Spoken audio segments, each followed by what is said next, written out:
Joining me now for more is entertainment reporter Stephanie Jones. I can't wait to hear your take on this. First, what details do we know about this wedding extravaganza?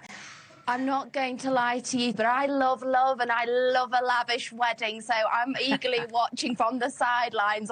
I love a bit of the glitz and the glamour, and this was literally as if the Oscars and the Met Gala had a baby. It was star-filled. We're talking about guests like Oprah Winfrey, Leonardo DiCaprio, and everybody looked beautiful, including the bride herself, who was wearing couture Dolce & Gabbana, and she had a little bit of a something blue from her Blue Origin flight that I thought was pretty cool.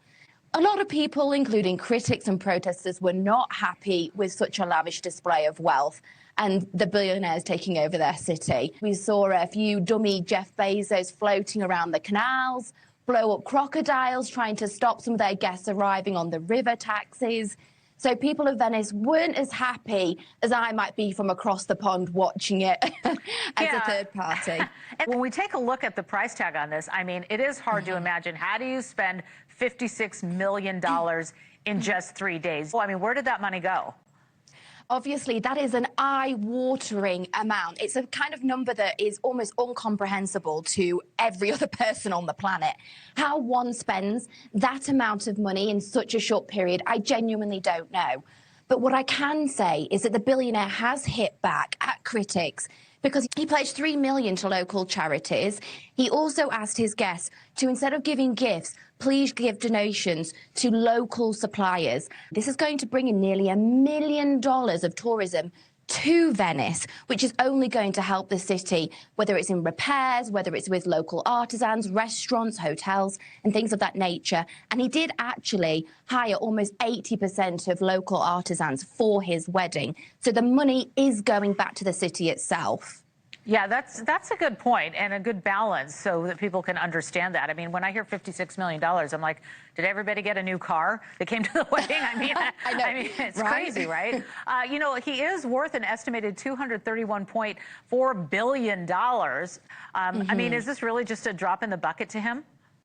Well, if you think about it, if you were to work that out into an average person's salary, that's around thinking he spent maybe about $200 on his wedding. When you think of the extravagance, and that just goes to show how much money this man has got, which is why people were so upset. They had a big sign out on one of the plazas saying, if you can read this from your private jet, you should be paying more taxes. So I can understand both sides of the spectrum. If he's got it and he's worked hard for it and it's his, why not enjoy the most special day of his life with the people he cares about most, as we all deserve to do?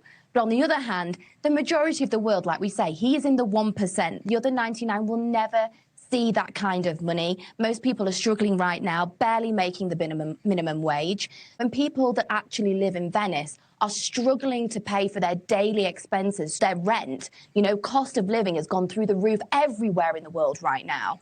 So I understand the frustration of such an extravagant display being shown. Let's talk about what happens today, because the two have officially tied the knot, but we still have the reception to look forward to today. What are we going to see? Is there an itinerary that you know about?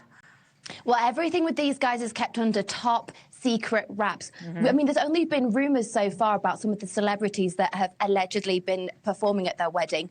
Rumors have it that there was Elton John, Lady Gaga, Kygo all playing. I mean, can you imagine? That's like having the Super Bowl right there. But today is the last day of their wedding celebrations. Things will be winding down. They'll be saying goodbye to all of their guests.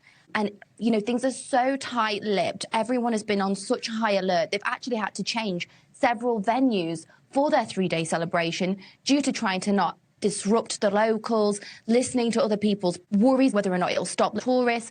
So they have tried to be extremely accommodating. And can you imagine spending that kind of money on a venue and then last minute having to change it?